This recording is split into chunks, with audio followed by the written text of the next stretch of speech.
बिस्मिल्लाहिर्रहमानिर्रहीम। शुरू अल्लाह के नाम से जो बड़ा मेहरबान निहायत।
तुम तो सिर्फ उस शख्स को नसीहत कर सकते हो जो नसीहत की पैरवी करे और अल्लाह से गायबाना डरे, सो उसको मगफिरत और बड़े सवाब की बशारत सुना दो।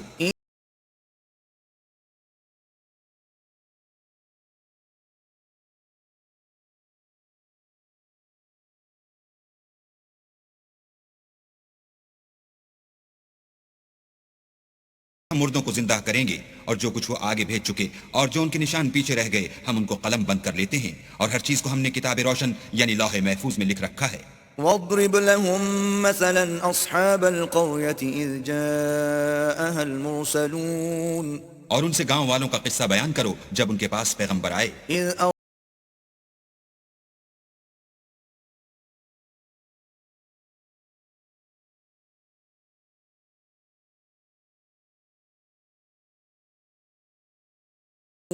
यानी जब हमने उनकी तरफ दो पैगंबर भेजे तो उन्होंने उनको झुटलाया, फिर हमने तीसरे से तकवीयत दी तो उन्होंने कहा कि हम तुम्हारी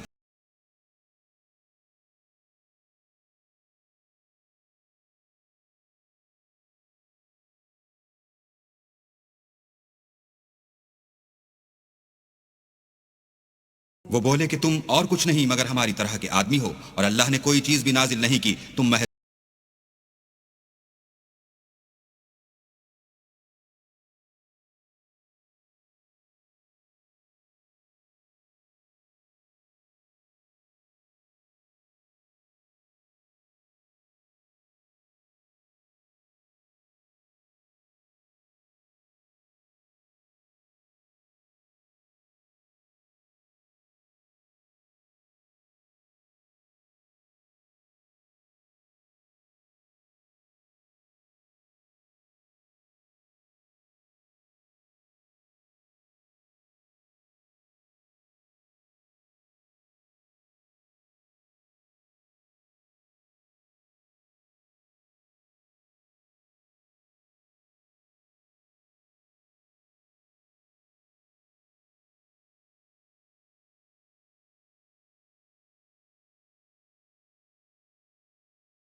شفاعتهم شيئا ولا ينقذون क्या मैं उनको छोड़कर औरों को माबूद बनाऊं? अगर अल्लाह मेरे हक में नुकसान करना चाहे तो उनकी सिफारिश मुझे कुछ भी फायदा न दे सके।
और उनके पास उनके परवरदिगार की तरफ से कोई निशानी नहीं आई मगर उससे मुंह फेर ले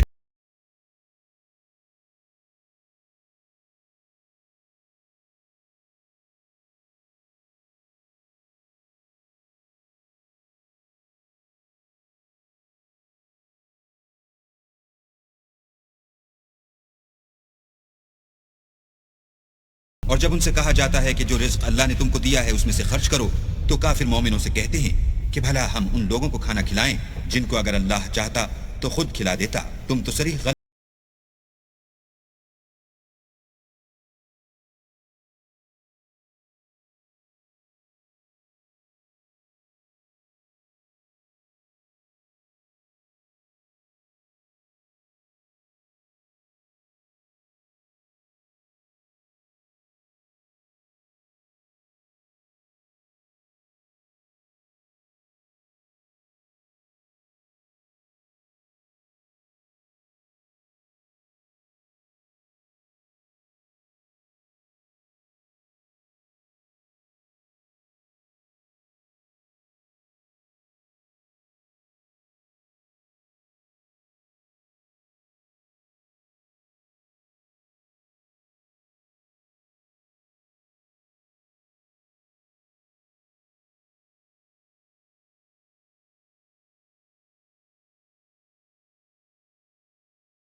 जिसके हाथ में हर चीज की बादशाहत है और उसी की तरफ तुमको लौट कर जाना है।